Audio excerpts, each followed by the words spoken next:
Check that out. And if anybody has jumper cables, the 2600 van has a dead battery downstairs.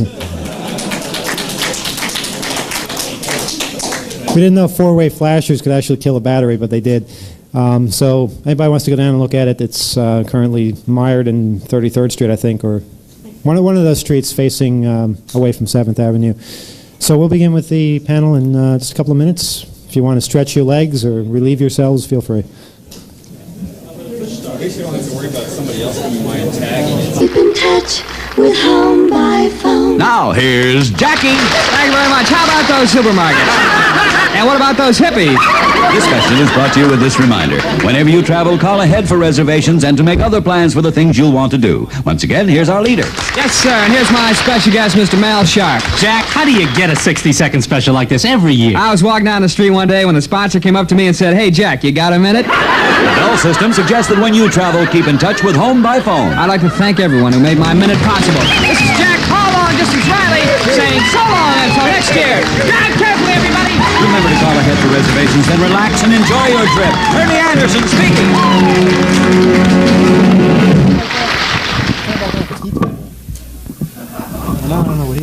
Here's the American breed for New York telephone. If you get a ring on your telephone and the call's for you, but the family's home, you climb up the stairs to your private room. You pick up the phone, now you're all alone. The alone phone, baby, is just for you. The alone phone, baby, is the thing to do. The alone phone, it's the phone of your own. At New York Telephone, we're hip to your privacy. So now for just pennies a day, you can groove with your own extension phone, an alone phone. It comes in colors and styles that will really turn you on. Like the new Trimline phone. That's the one where the dial comes to you. Get your very own phone today, an alone phone. It's really out of sight. It's the phone of your own.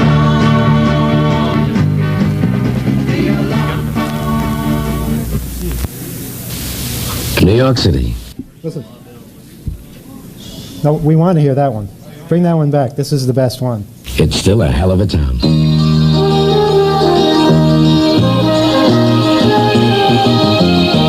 New York Telephone.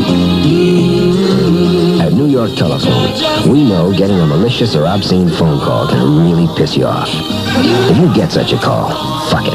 Hang up immediately. In most instances, that's enough to stop the caller from becoming a pain in the ass. Too often, though, people unwittingly encourage the caller by talking back. Don't be a prick. You can't argue with a sick mind, so don't try. If hanging up quickly doesn't work, for shit's sake, don't panic. Just call our business office. You'll find the number in the front of your telephone directory. In persistent cases, our annoyance call bureau takes over to try and trap the fucker. Working with the police, our annoyance call bureau has been responsible for 844 arrests and 54 abortions.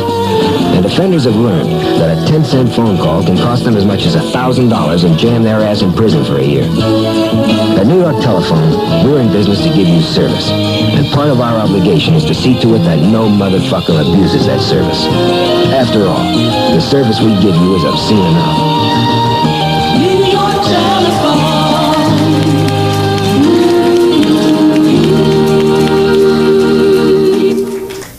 That was the actual guy that did the New York Telephone commercials back in the 70s, so that had special meaning.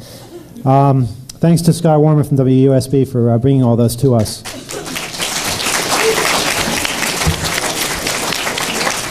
So stick around later, I'm sure he'll play his Casey Kasem cursing tape. Welcome to the 2600 panel. This is, I guess, kind of the focal point of this whole thing, our 10th anniversary. It's kind of weird that we're here for 10 years. From the right to the left, we have Scott Skinner, staff writer, and David Ruderman, co-founder, and Ben, thank you. Ben Sherman, our newest person on staff, and myself, Manuel Goldstein.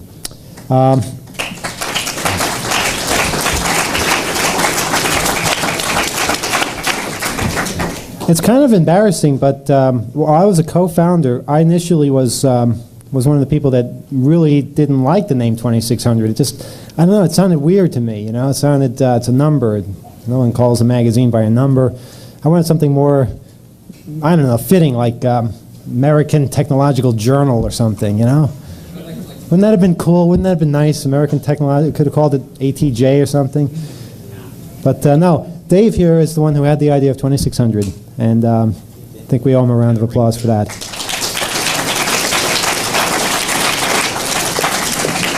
He had many other ideas too, but 2600 has gotten us in trouble quite a few times, because when you have a magazine that's a number, there's a lot of things that you can't do. As many of you know, on All 2600, the Usenet site, that's a topic of discussion, the fact that you have a news group named after a number. Every time we're listed anywhere, we're always first, because numbers come before letters in computers. And there have been all kinds of bureaucratic foul-ups and blunders because people don't know how to deal with numbers as names. So I guess I'd like to give everybody on the panel a chance to say what 2600 has meant to them over the years, and we can take questions of any sort, take suggestions, criticisms, what have you. Start with Scott and move our way over. Didn't know we were going to do this, did you? Hi, everyone. Yeah, it's on. What 2600 means to me? That's the... What are some of the most memorable moments? Like our press conference. I think that was probably one of the... Yeah, let's talk about that. Our press conference. Okay. Well, we were for a time involved in this story about simplex locks. Everyone knows about that? Simplex? Yeah. What's the default combination? Anyone? 4 and 3. All right. Go ahead. 54-2. But anyway. What? 24-3. 2-4-3. No, that's Federal Express. Oh, excuse me. Oh, well. We just gave out a corporate secret. But anyway, so we were involved in this story about simplex locks. And we thought this story was probably important enough that we should go like national with it. I mean, we should really make an effort to get it to not just our own readers, but everyone. Because, you know, everyone uses Federal Express. It's a major thing. So we had this press conference in a city. I forgot the hotel. And we sent out faxes to every single newspaper in New York City, every single radio station, every single journal, everything we could think of. We were on the AP Wire service. You know, we pretty much did everything possible to like alert everyone to our presence. And then on the day of the conference, what we did was we found out how this whole thing worked. On the day of the conference, we had this multimedia display, like much better than this. We had slide projectors, and we had like demonstration locks and everything, and no one showed up. And the reason why was because there was a water main break, and apparently that took precedent over anything else that happened. Well, no, actually, first of all, one person did show up. And a mass murder? Right? Actually, two people from an Italian journal of some sort. I don't know why, but they showed up and they took pictures of us. Yeah, there was a big water main break. That took care of the local media, but the national media, they were put off by, I think, the biggest mass murder in Texas history. Right. So we were pretty much snowed under by that. Right. But we tried. But it's interestingly, that's how it works with everyone. For instance, when the mayor of New York City, he threw a parade for the Rangers. He was hoping to get a little bit of media too, and what happened was, the whole OJ thing happened, and then he got no media. So apparently it happens to everyone. We're not the only ones. What a shame. So, because the only reason a mayor would throw a parade in New York City probably is to get media attention, right? That's sure. Anyway, so that was interesting. Scott's done a lot more, but I'm sure it'll come back to him. But Scott, the other interesting thing, right, about the simplex locks was they were trying to market them for your front door of your house. Yeah. The domestic version. Right. Does anyone here have a simplex lock on their front door? Don't. We got a smart bunch here. Colleges and universities all across the United States are using this as the primary lock to protect students, and that was the story. I mean, it was a major thing. They were pushing this as a primary lock system, and we're trying to alert people that, it wasn't secure and it shouldn't be used as a primary lock source. Yeah, and this was a story that had absolutely nothing to do with computers, but we found the exact same ignorance abounding in the way people dealt with this, the way people running the actual locks. They would have a default password, if you will, and then they would just not change it. And And we were amazed when we found that both Federal Express and UPS not only used the same combination around our area for all the drop boxes, but they used the same combination throughout the entire nation. And it was only three digits long, and that's what secured people's packages. And I believe to this day, all the defaults are all the same. Nothing has been A changed. lot of them are. A lot of them are. Yeah. But even if they're not, it's very easy to get them. And I know a lot of us have experimented with this. It can be handy because people can use Federal Express lockboxes as their own private depositories at night, as long as they get there before 4:30 when the guy comes. But it's really not nice to change the combination on the guy so that he's sitting there for hours. And then changing it back when he comes back the next day with his supervisor. But if there's a FedEx man out there you really hate,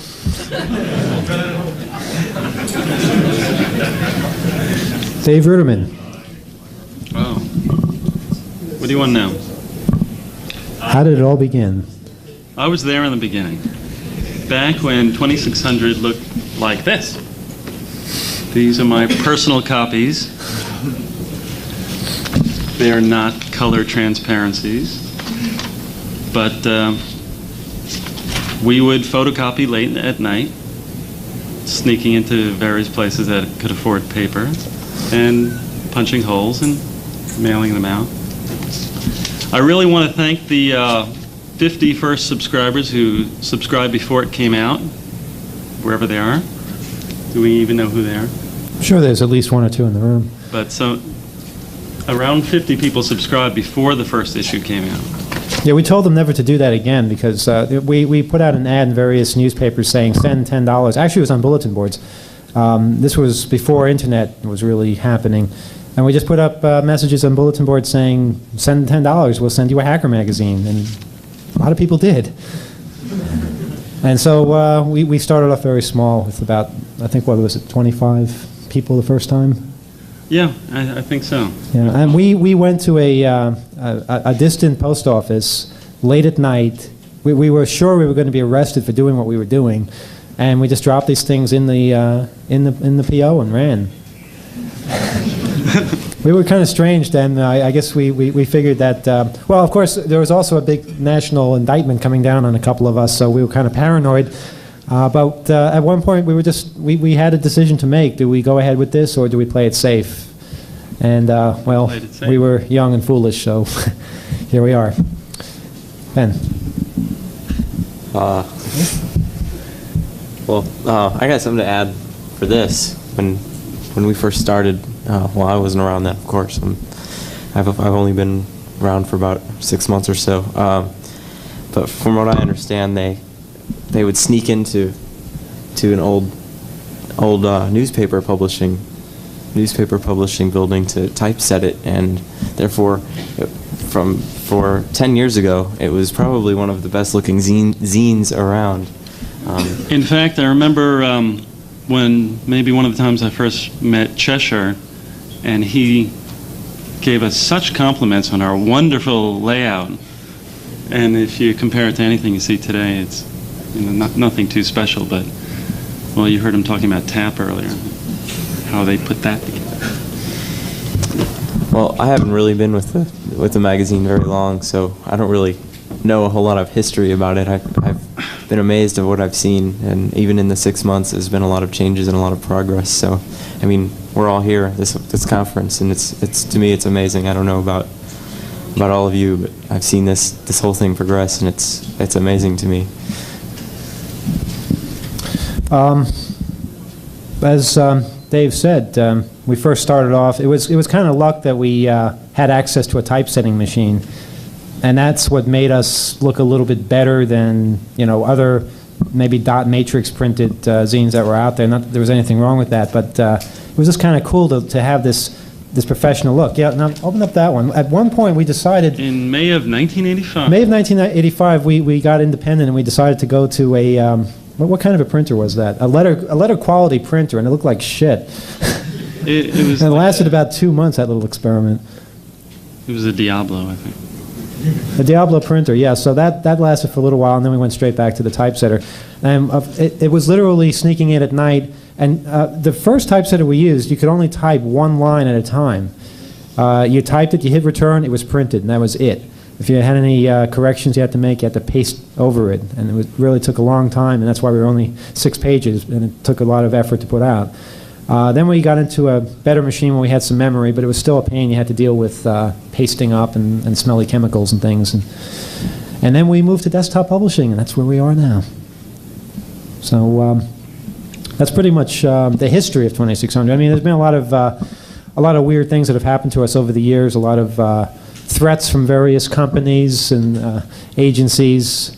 We were visited once by the FBI, who wanted to recruit us to get Soviet people to obtain high-tech and illegal manners. They thought we'd be good for that, but we didn't.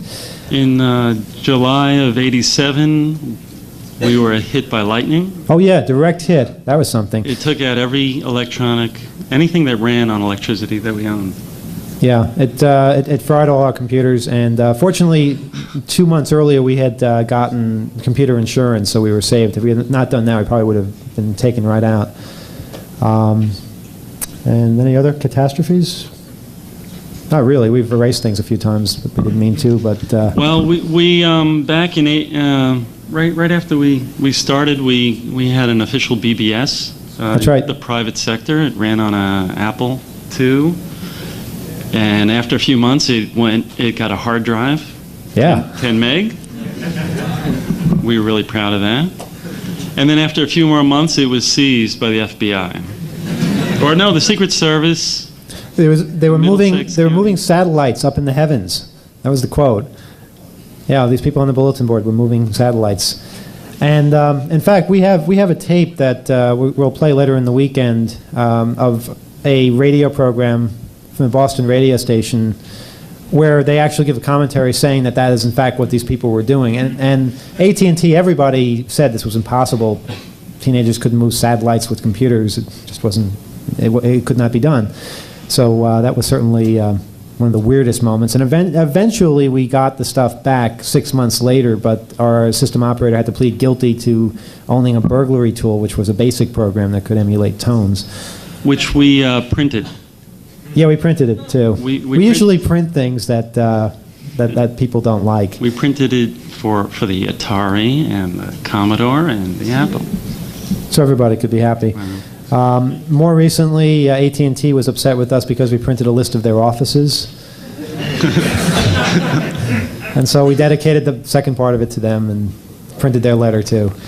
And recently, this was a good one. A company served us with a cease and desist order for printing their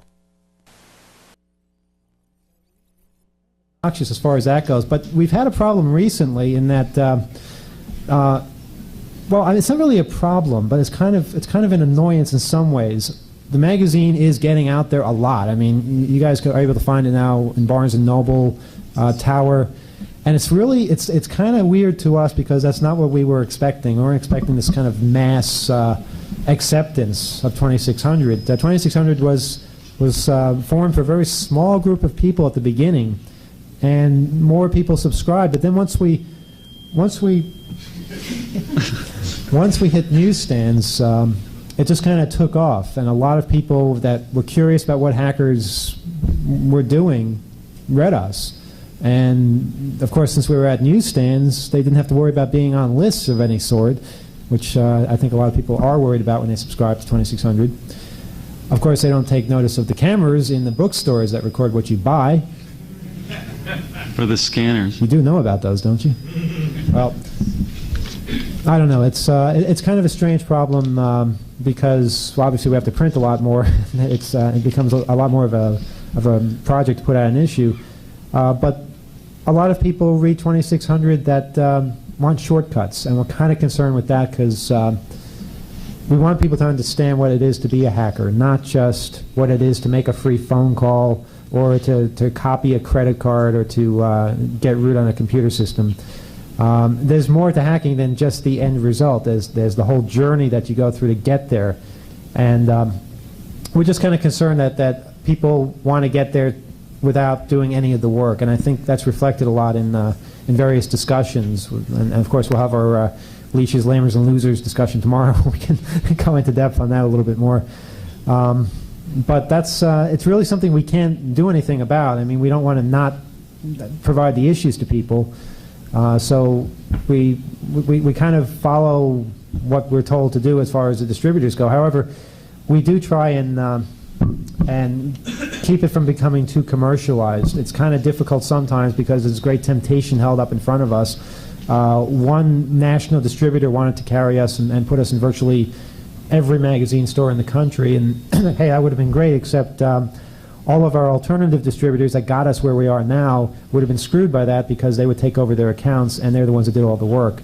So we'd rather do something as a successful zine. We'd like to do something for other zines as well, and there's a lot of them out there. All you have to do is take a trip down to St. Mark's Books or Tower or any of those places, and you see that there's been an explosion in desktop publishing and in magazines of all sorts. And that's something that really has to be supported. And if we can help out distributors by allowing them to distribute us, that's going to help out other zines as well. And also getting people into bookstores to read these things. You might pick up some other things out there. We'd really like to see other hacker, phreaker-related zines as well, because there's a lot out there. There's a lot we can't get to, and a lot of people that haven't started writing yet. We know you're out there. So I don't see why there isn't room for many magazines like this. That's pretty much everything I have to say about the magazine.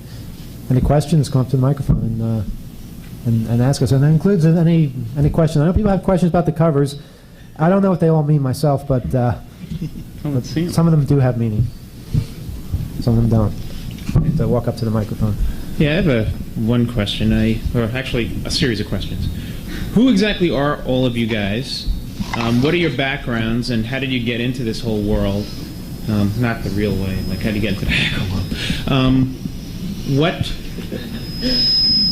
was my next question? The other question was, I always was under the impression that the articles were submitted, but now I always knew you had staff writers, but I didn't know what you guys did. And what you do you do research to figure out what you want to write? Do you guys sit around and like figure out what's going to be in the next issue, or how does that all come about? And also, there's a lot of humor in your magazine. Like if you just look at the one you have on your overhead, it says nutritional information instead of like index. Who's the brains behind all the humor and the sarcasm and the, like I think from the kind of comments you said were about the 1-800 number before and the letter that you printed, you seem, Emmanuel, to be the guy behind the humor, but where does that all come from, and who does the cover art, and where do you get the ideas for it? Wait a minute. Well, I can't answer where sarcasm comes from. It just okay. It's we're all pretty sarcastic people. I don't know what makes us sarcastic. I really don't. That's yes, funny about did. the nutritional information. It really is. As far as background, I'm an English major. I never took a computer course in my life, and I don't intend to. It's I think the reason I don't want to is because it would kind of take all the fun out of it. You instead of wanting to do something, you now have to do something. And I would hate computers as much as I hate English now. But being an English major, I was able to string a sentence together, and that's sort of good. And what we all do is basically, and we don't all do it anymore all the time anyway. We have other people that aren't here. We basically reach decisions as to what to run, how to run it, what it looks like, what should be edited, what should be not put in at all, where the magazine is going, what goes on what page. There's all kinds of different things. And we write house articles, is what we call them occasionally too. But by far, most of our articles come from people all over the world that send it to us through email, faxes, literally reading it on our answering machines. People have done that. And maybe you should tell people how they can send articles in. Yeah, well, I guess we can give out addresses and stuff later. But people mail it to us and email, all kinds of things like that. Do you guys want to talk about who you are? No. I'll talk about the organization because maybe a lot of people, especially law enforcement, they're very interested in whether this is a conspiracy or, what's going on here. And it's strange, there is no organization. And yet, the best way I can describe it is just like, it's my really stupid analogy. Just a social club, that's all it is. Yeah, really. right. It's like, there's like a core, and that's like Eric, right? And then you have like like a couple of people who are around Eric all the time, so they're going to contribute more. And then around that are more people and more people. And what it is like we all have our own lives and are doing independent things. But every once in a while, we're all just drawn together for something like this, for instance, and we produce something like this. And that's how it gets produced. There's no organization. Probably your biggest gripes, I know what they are. You send us money for subscriptions and you don't get your first issue for what, 6 months? And you're like, typical day at the office. This person is complaining because they haven't received an issue. This person is complaining because they haven't received an issue. Lawsuit.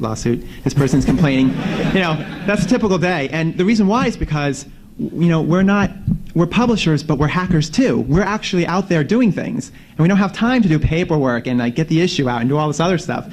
So we count on volunteers, and volunteers, they come in, they go.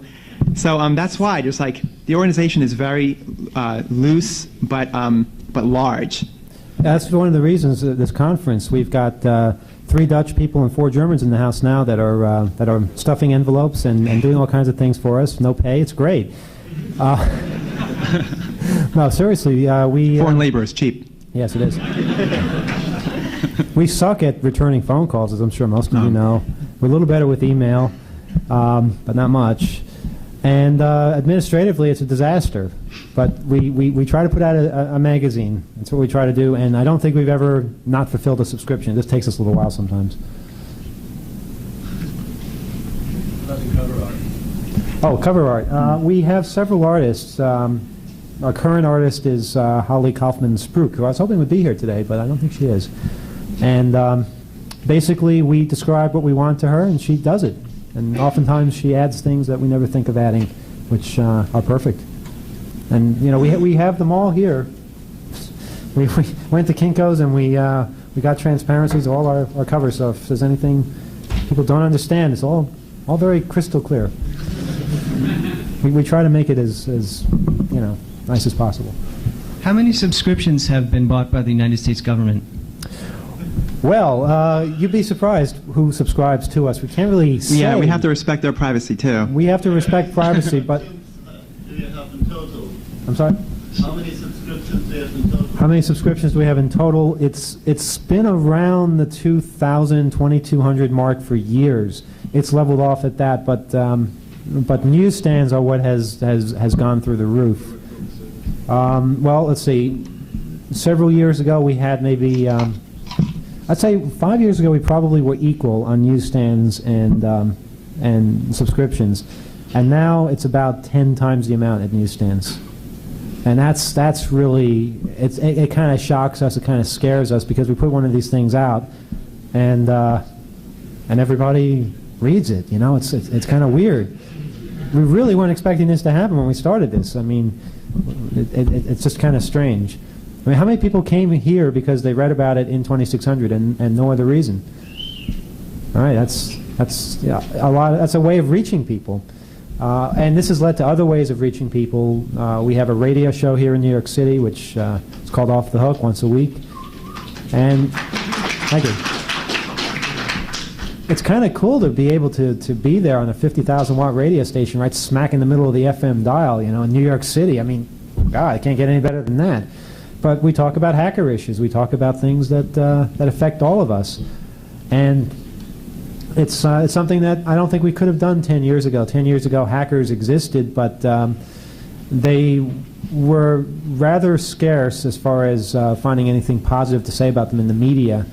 The same kind of holds true these days, but I think we have a better chance. I think more people are getting it.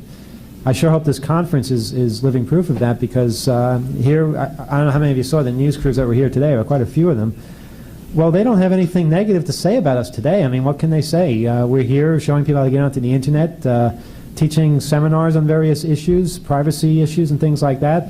We're not being arrested. We're not being charged with all kinds of crimes, and that's really the only thing we were really given press for 10 years ago. So I'd like to think we're making progress. I know some people think I'm a foolish optimist, but I think we have to try. I think we have to try to get the message out and just keep it up. How long have Can you walk up to the mic, because people back there can't hear? How long have you been sending to newsstands overseas?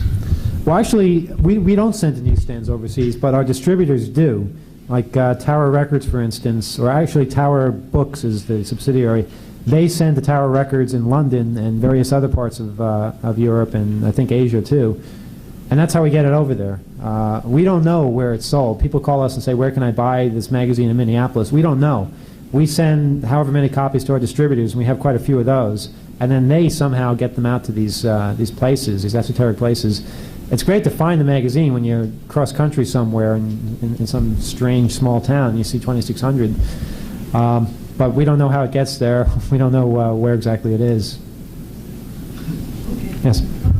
Three things. Can you hear me? Yes. Okay. Is that one of them? Three things. One, when you write your articles, this is the first time I've ever seen 2600. I've heard about it on the net, and I'm a newbie. I don't know anything in Unix beyond get and put. I don't even know how to unzip anything That's electronic. FTP, but we'll let it go. Okay. In any of point being, can you put a big dummies glossary in your magazine for the jargon and the acronyms that you have in your text? Well, that's a good question. A lot of people ask us that to have sort of a review. We want to do something like that. We really do. However, at the same time, we don't want to. For our readers who already have reached that point, we don't want to regress. So this would have to be something separate from the magazine, like maybe a guide of some sort. Or not a separate guide, but for each issue, just a little box, like an appendix glossary to the acronyms that occur in the articles. Also, if you could do a Big Dummies 2600 for newbies, so that they do get the feel of what a hacker is, the long Zendo, the long Zen path to cyberisms or whatever, to cyber Shambhala. Point being, see, I ain't looking for buy back issues. They still have acronyms in it. It's not a baby step thing. And the third question I have of you is, patience. Is if you wanted to do something for the zines and the struggling distribution,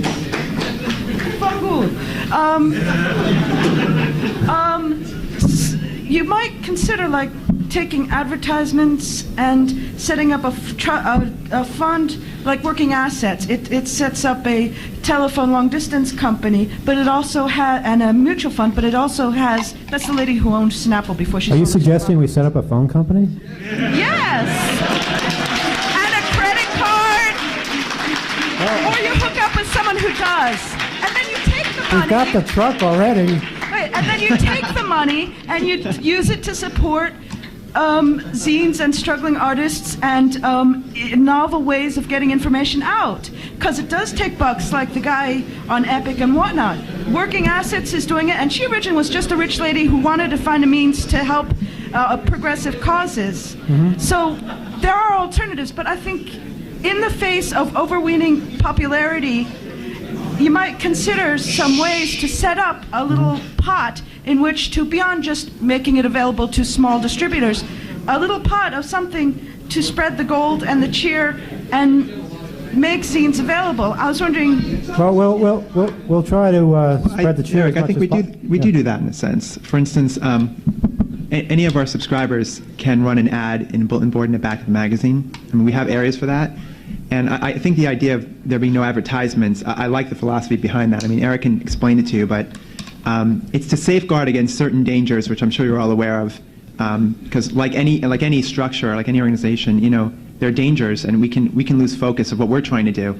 We're under a lot of pressure from people to take advertising. We get hounded all the time. 2600, if you franchise 2600, wear at Benetton or whatever. No, I'm saying not for business. I'm saying to underwrite zines, struggling zines and such. Can you do such a thing? But you see, we got kind of a single purpose in our minds, and that's to just put out a hacker zine. And we try to do good-hearted things when we can. And what have you done to ensure that it'll live beyond your mortal lives, the zine and the concept and such? I mean, institutionally or whatever. I think we plan on living a long time. When we're dead, most of you will be too, and our children will take over. And we probably won't last that long anyway. I mean, once it's done, and once it's gotten out so far that other people will have taken over, and other zines will have made it, and other zines will have prospered, and hopefully there'll be competition someday. We want it, and we start something. You want it, start it. We did, and look where we are. And you know, there never seems to be a shortage of 15-year-olds.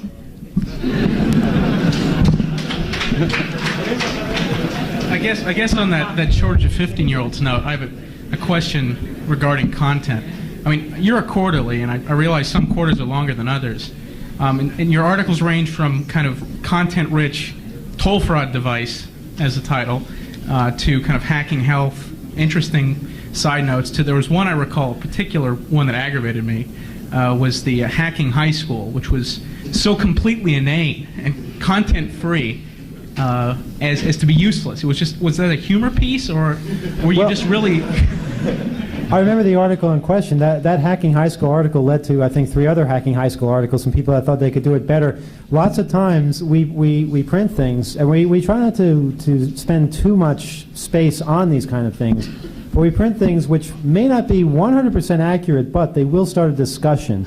They'll start people saying, no, this is not quite the way you do it this way. And what we have is we have maybe 3 or 4 different people participating in the process. That way we've got a discussion going, and in the end, if we're lucky, we'll have the facts straight.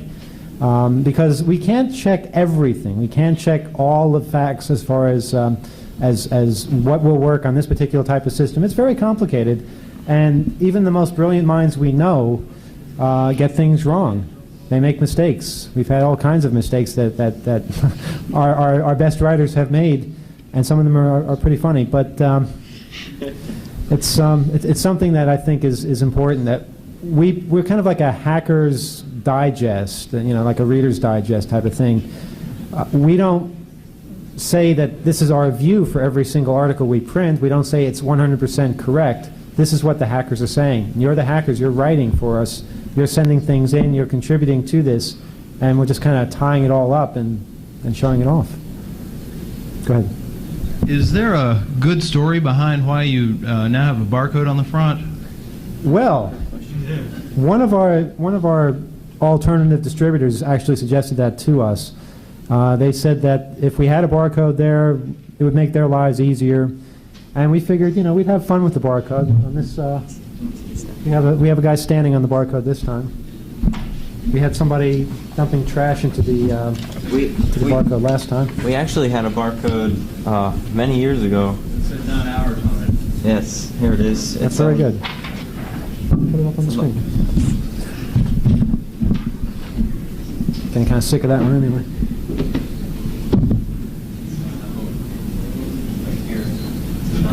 Did anybody scan that?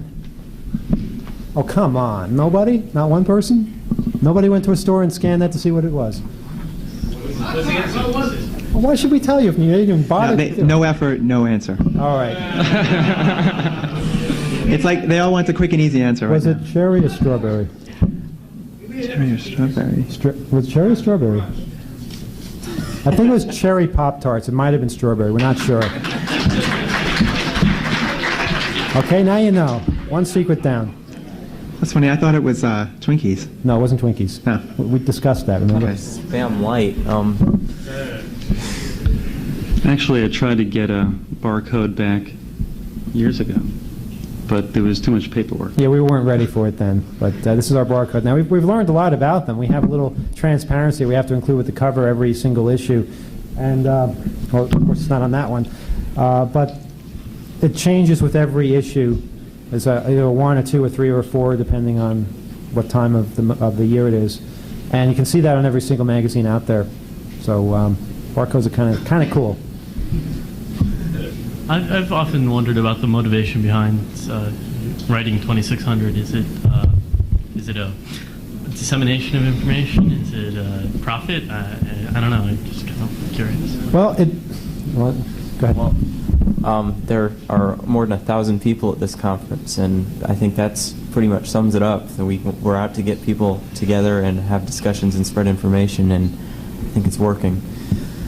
Yeah, it's a good feeling when we put something out and people like it. People write in and say, "Hey, that was good," or where it makes actual changes in ways things happen in people's lives. People say, "Wow, I read this article and I showed it to my school administrator and I got kicked out of school."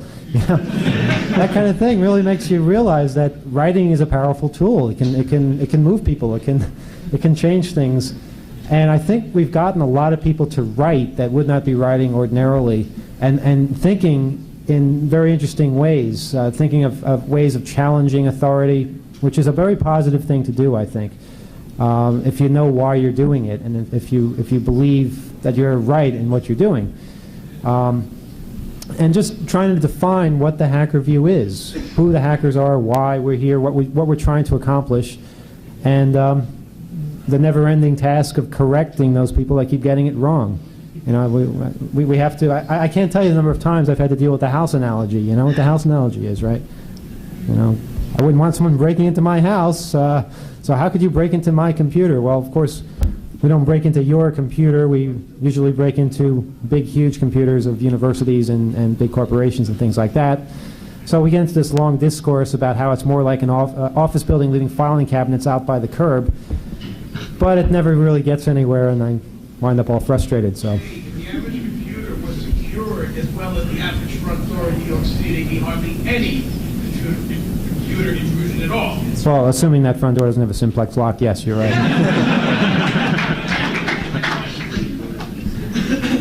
I read your story about the day you drove fiber to Pennsylvania, and I was wondering, I know you are friends with him, how's he doing now?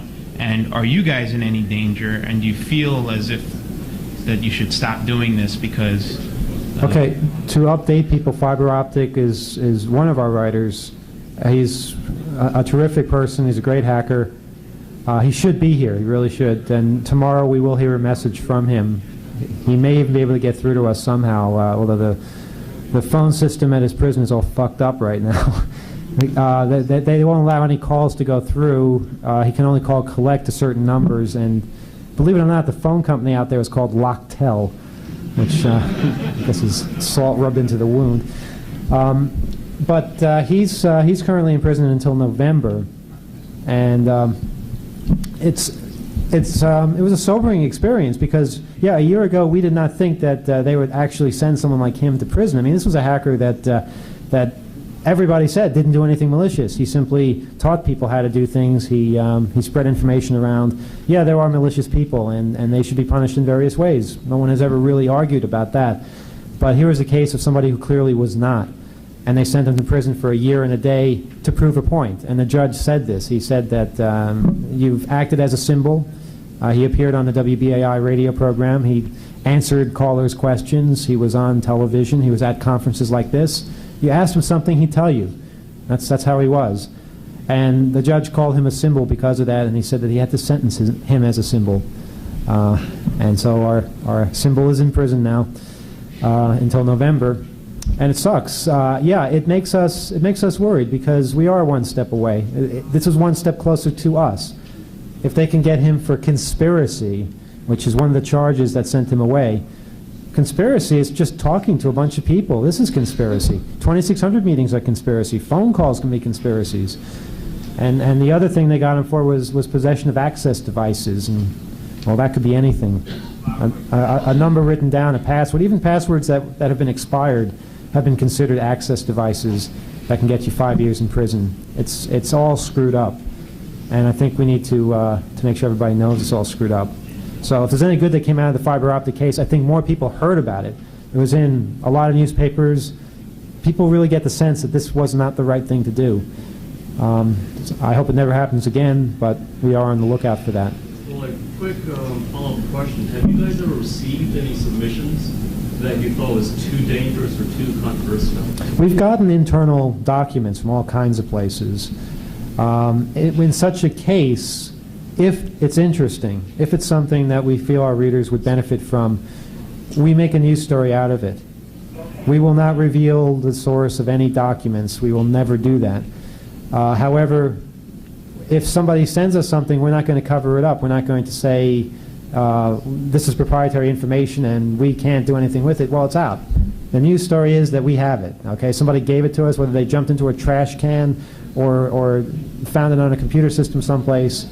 It's out. So, according to a document we received, this is, it's not the same thing as reprinting the document, which is what they tried to get frack for back in 1990. So, that was a crazy case in itself.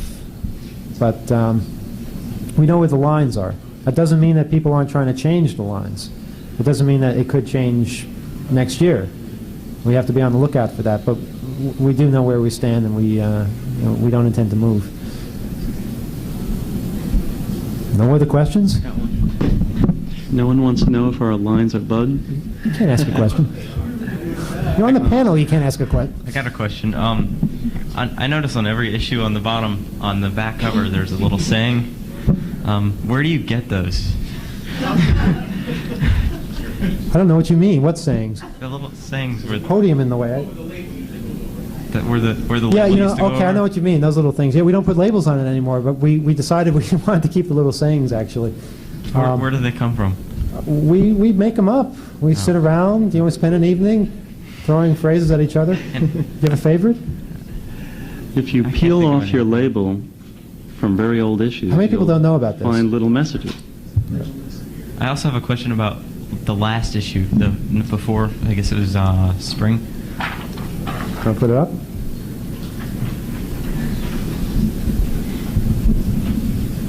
Oh, I like that one. Right here. These numbers.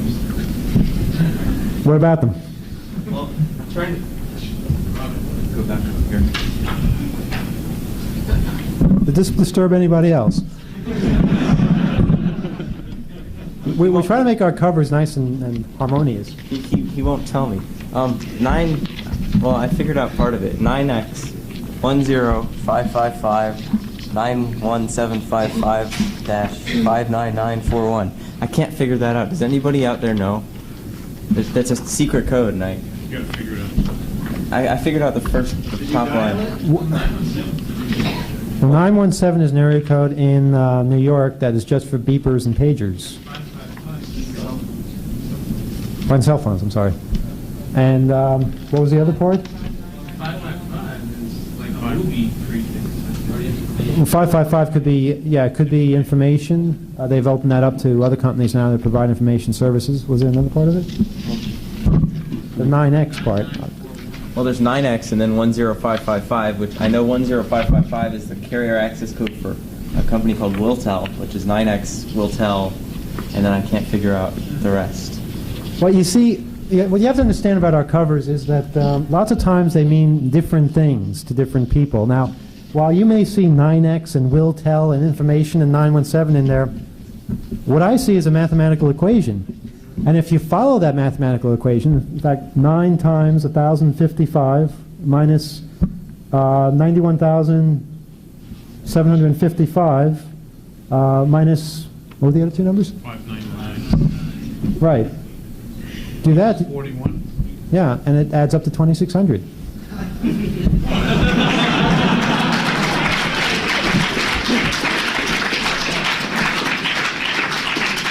Are you happy now? Yes, thanks. Well, none of you guys got it. And there's more, too, believe me, ones you haven't seen yet. Does everyone know what's special about the summer 1993 cover? The Waldo Find the Hacker cover? Does everyone know what's special about this one? You want me to put it up? Yeah, let's see if we can put it up. That one's got a weird barcode on it. Here it is. Put it up. Well, it's a city core-ish type of place. You might not see it up on the overhead, though. No, that's true. I'll have to explain it. Well, it turns out that under certain lighting conditions, the hacker will appear. And I'm sure with that clue, you can all figure it out. Well, why don't you read what it says underneath our address? Anybody read that little comment? Not from here. What does it say? It says the light is black. The light is black. Use a black light and you will see the hacker. It cost us a pretty penny, too, you know. We got this big jar of, it says invisible ink on it, just like a cartoon. And of course, once you go out and buy all those black lights, you'll want to check each and every issue, because sometimes we print extra bonus articles in that ink as well. In fact, that's where the real information is, you know. If you ever get a blank page from us, don't throw it out. I know a lot of people get blank pages sometimes. That's a good one. While we're on the topic of meanings, you got a picture of Ben. These little pictures that are on the right-hand corner. What's the meaning behind them? Like, for instance, this one, Ben Franklin with his bike. Well, you know, it's interesting because in our early issues, we had little, I don't know where these boxes came from, but I kind put of some like of those them. up. I think I just kind of like it. Yeah. It wasn't in 1984 so much. No. But around 1985, we just started having little artistic waves experiments. out to Like, everybody. hold this one up, the guy pushing against the 2600. Hold that up. Little You know, guy that's- pushing. That was like one of our little artistic flares there. And then that turned into a box of various phone-related items. And when we changed format in 1987, we decided to hold on to the box, and we always put something kind of neat in there. Now, in this particular case, what do you see there? Ben Franklin with 5 fingers up. Right. Now, well, what do you think he's doing with those 5 fingers? First of all, those are not his 5 fingers. Those are your 5 fingers, I believe. Oh, are they? Yeah, they are your 5 fingers. We okay. scanned them at one point. When I was asleep, That's probably. because we couldn't find his 5 fingers, but we wanted to have Ben Franklin waving goodbye. And the reason for that was because we had named our laser printer after Ben Franklin. In fact, if you look in the issues and the shout-outs, there was always a shout-out to Franklin. That was our trusty Apple laser printer, which was leaving us at that point. And now we have a new one. Well, also, we've been told that intelligence organizations hire people full-time to basically go over the content and everything that, right, we've been told that. So to make their lives interesting, not every item has symbolic content. Okay. Some do and some don't. Keeps them guessing. Sure. Actually, prisons pay people full-time to go through 2600. You mean like travel agents? They do this stuff with. Well, I don't know if travel agents work in prisons, but Well, I mean, state. No, they do. Did anybody see TV Nation last week? Yeah. They actually do work in prison. Sometimes they call us up anonymously and give us ideas, you know. We'll get some tips about how to make their lives interesting. But usually we have a subscriber in prison who we get a letter from the prison that says, "We're sorry we couldn't deliver this because of something on page 23," and so on. Once they screwed up and they checked off the wrong box, it said we were sending sexually explicit material. And we looked at the entire issue with a fine-tooth comb to find out what they were talking about. It turns out they checked the wrong box. It was the invisible ink again. It's But what we usually do when we get such a letter is we print it. But we found that with prisons it has sort of a domino effect. That if you print a letter from a prison saying that the magazine is not acceptable for a prison, well, another prison is going to see that letter and say, well, this isn't acceptable for us. And all of a sudden we're getting all this mail back from prisons, and the prisoners aren't getting the 2600s. So. It's kind of a, we sort of held back on that. We still get lots of letters from prisons saying they don't like what we're doing. Just another comment here. Do you think you guys could check out schematics before you print them? You know, we do have a tradition. Yeah, Perhaps you'd like to go into that a little more. And Not that it's your- the tradition was there long before I started, but really we try to do our best with that, and we have been good about corrections. And this is what I would suggest. Next time we print a schematic, forget it's even there until the next issue, and then then assemble it. But I think, for instance, probably what you're referring to, the toll fraud devices or whatever, Well, just it's probably well worth the wait, right? Yeah, keeps people like me on our toes. Yeah. It was written on a napkin, and Okay. it really was. It It was designed and written on a napkin, and it just, I guess, one of the creases sort of made for a misunderstanding of sorts. there was a stain on the napkin. One last question. I just wanted to find out what made all you guys get interested in like hacking this kind of stuff, computers and that kind of stuff. That's all I want to leave. Anybody want that? I'll take it. Go ahead. I was 8, and my parents didn't want to leave me home alone, so they sent me to this daycare, and they had called color computers, Tandies, and and I always like to type in BASIC and like 10, print Ben is cool, 20, go to 10, and when I did that the first time and saw the teachers, running towards me, trying to slap me, I immediately knew that computer mischief was for me. Well, I didn't do that, but... I did that. I was 20. Beginning to wonder about this. Well, I don't know. I wandered into my high school computer room once, not knowing what was going on. 300 baud digital printers, which were fast back then, 1977. And I was fascinated by it. We would play Star Trek, and we would communicate with other schools. And of course, I wound up doing something I wasn't supposed to do, and I got kicked out of the computer room, and that started a sort of a long-ending tussle, which I guess continues to this day, of fighting the rules and getting in trouble for various things and getting further ahead.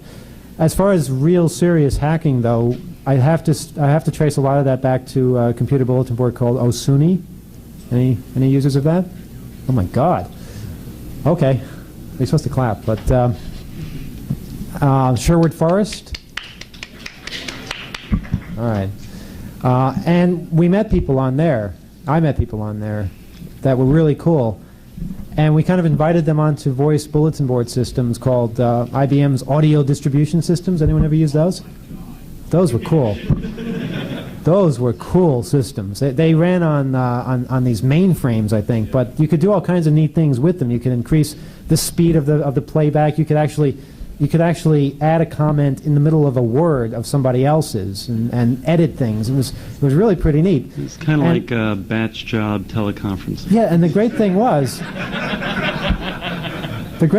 that that IBM had all these systems, and they all had 800 numbers. And of course, back then, 800 numbers didn't get your number that when you called them. And IBM employees would undoubtedly make the password something like IBM or their first name. And since it gave you their first name when you called it, it was relatively simple.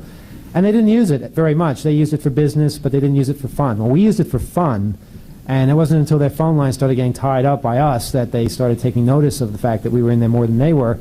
But this gave us an opportunity to communicate coast to coast absolutely for free, and it was the most amazing feeling that we could possibly have. Now a lot of us can do that legally on the internet, and that's pretty cool. But that's how I got my start. That led to more things, including indictments. But but I think it was the feeling of just being able to access all of this, to get to all these people, that led to the founding of the magazine and just led to more people coming together and sharing information. Yes. Are we ready to start the crypto session? Are we ready to start the cryptography session? If there are no more questions.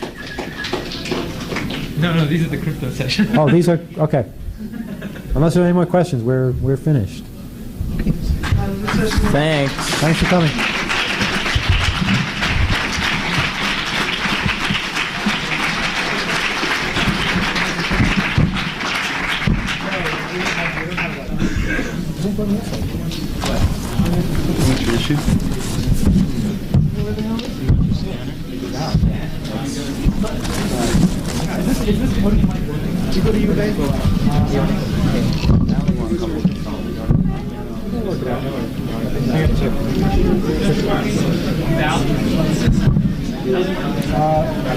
First Friday of the month in City. And Ben, thank you. Ben Sherman, our newest person on staff, and myself, Manuel Goldstein.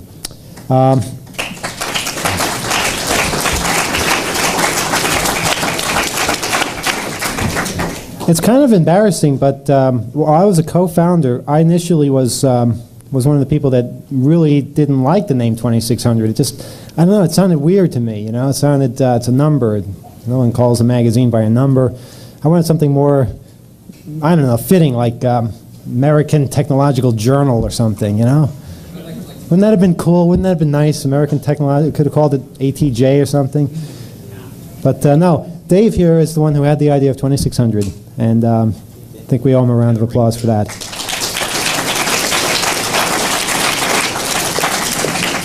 He had many other ideas too. But 2600 has gotten us in trouble quite a few times because when you have a magazine that's a number, there's a lot of things that you can't do. As many of you know on All 2600, the Usenet site, that's a topic of discussion, the fact that you have a news group named after a number. Every time we're listed anywhere, we're always first because numbers come before letters in computers. And there have been all kinds of bureaucratic foul-ups and blunders because people don't know how to deal with numbers as names. So I guess I'd like to give everybody on the panel a chance to say what 2600 has meant to them over the years, and we can take questions of any sort, take suggestions, criticisms, what have you. Start with Scott and move our way over. Didn't know we were going to do this, did you? Hi, everyone. Yeah, it's on. What 2600 means to me?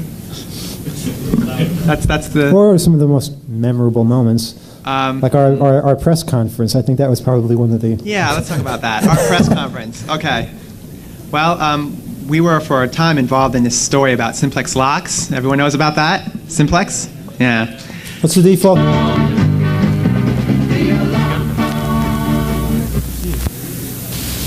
New York City. Listen. No, we want to hear that one. Bring that one back. This is the best one. It's still a hell of a town.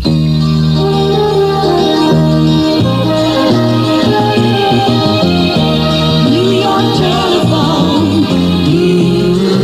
At New York Telephone, we know getting a malicious or obscene phone call can really piss you off.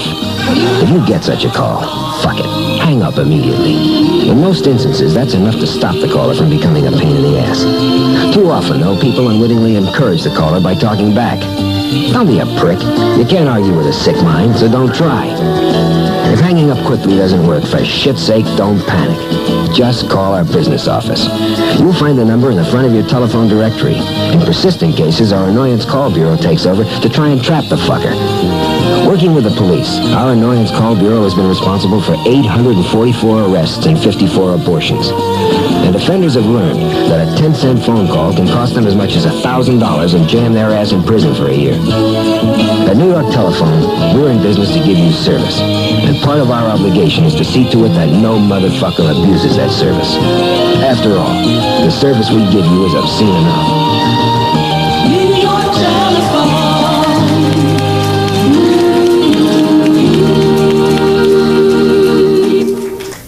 That was the actual guy that did the New York Telephone commercials back in the 70s, so that had special meaning.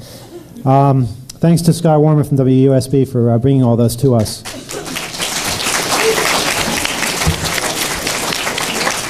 So stick around later, I'm sure he'll play his Casey Kasem cursing tape. Welcome to the 2600 panel. This is, I guess, kind of the focal point of this whole thing, our 10th anniversary. It's kind of weird that we're here for 10 years. From the right to the left, we have Scott Skinner, staff writer, and David Ruderman, co-founder. That was interesting.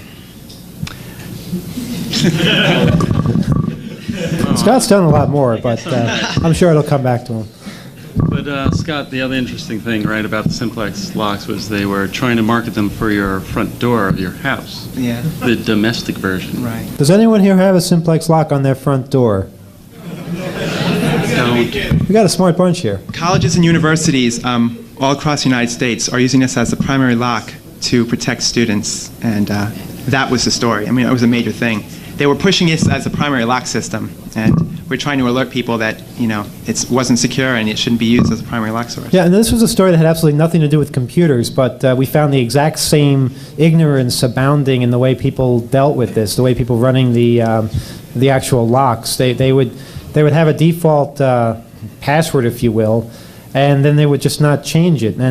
And we were amazed when we found that both Federal Express and UPS not only used the same combination around our area for all the drop boxes, but they used the same combination throughout the entire nation. And it was only three digits long, and that's what secured people's packages. And I believe to this day, all the defaults are all the same. Nothing has been changed. A lot of them are. Yeah. But even if they're not, it's very easy to get them. And I know a lot of us have experimented with this. It can be handy because people can use Federal Express lockboxes as their own private depositories at night, as long as they get there before 4:30 when the guy comes. But it's really not nice to change the combination on the guy so that he's sitting there for hours.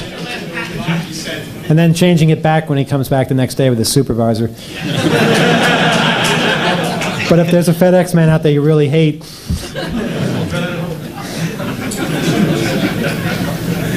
Dave Ruderman. Oh.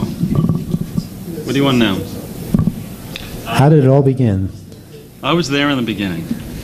Back when 2600 looked like this. These are my personal copies. They're not color transparencies.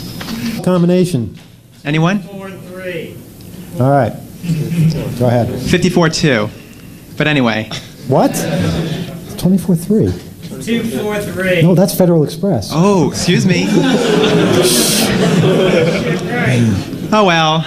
We just gave out a corporate secret. But anyway, so we were involved in a story about simplex locks. And we thought this story was probably important enough that we should go like national with it. I mean, we should really make an effort to get it to not just our own readers, but everyone. Because, you know, everyone uses Federal Express. It's a major thing. So we had this press conference in a city. I forgot the hotel. And we sent out faxes to every single newspaper in New York City, every single radio station, every single journal, everything we could think of.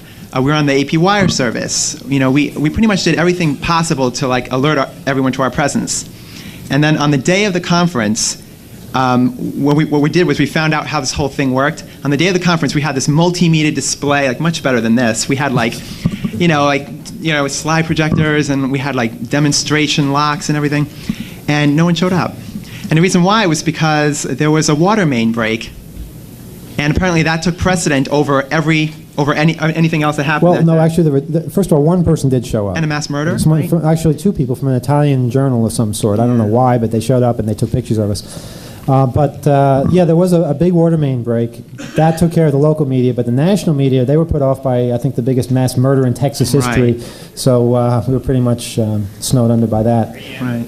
But we tried. But it's interestingly, that's how it works with everyone. For instance, when the mayor of New York City, he threw a parade for the Rangers. He was hoping to get a little bit of media too, and what happened was, the whole OJ thing happened, and then he got no media. So apparently it happens to everyone. We're not the only ones. What a shame. So, because the only reason a mayor would throw a parade in New York City probably is to get media attention, right? That's sure. Anyway, so that. Check that out. And if anybody has jumper cables, the 2600 van has a dead battery downstairs. We didn't know four-way flashers could actually kill a battery, but they did. So anybody wants to go down and look at it, it's currently mired in 33rd Street, I think, or one of those streets facing away from 7th Avenue. So we'll begin with the panel in just a couple of minutes. If you want to stretch your legs or relieve yourselves, feel free. At least you don't have to worry about somebody else who you might tag. Keep in touch with Home by Phone. Now, here's Jackie. Thank you very much. How about those supermarkets? And what about those hippies? This special is brought to you with this reminder. Whenever you travel, call ahead for reservations and to make other plans for the things you'll want to do. Once again, here's our leader. Yes, sir, and here's my special guest, Mr. Mal Sharp. Jack, how do you get a 60-second special like this every year? I was walking down the street one day when the sponsor came up to me and said, "Hey, Jack, you got a minute?" The Bell System suggests that when you travel, keep in touch with Home by Phone. I'd like to thank everyone who made my minute possible. This is Jack Hall, long distance Riley, saying so long until next year. Drive carefully, everybody. Remember to call ahead for reservations, then relax and enjoy your trip. Ernie Anderson speaking.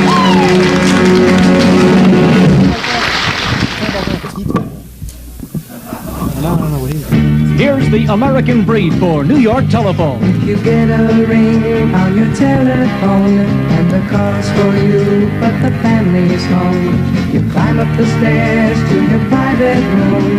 You pick up the phone, now you're all alone. The alone phone, baby, is just for you. The alone phone, baby, is the thing to do. The alone phone, it's the phone of your own. At At New York Telephone, we're hip to your privacy. So now for just pennies a day, you can groove with your own extension phone. An alone phone. It comes in colors and styles that will really turn you on. Like the new Trimline phone. That's the one where the dial comes to you. Get your very own phone today. An alone phone. It's really out of sight. It's a phone I'm gonna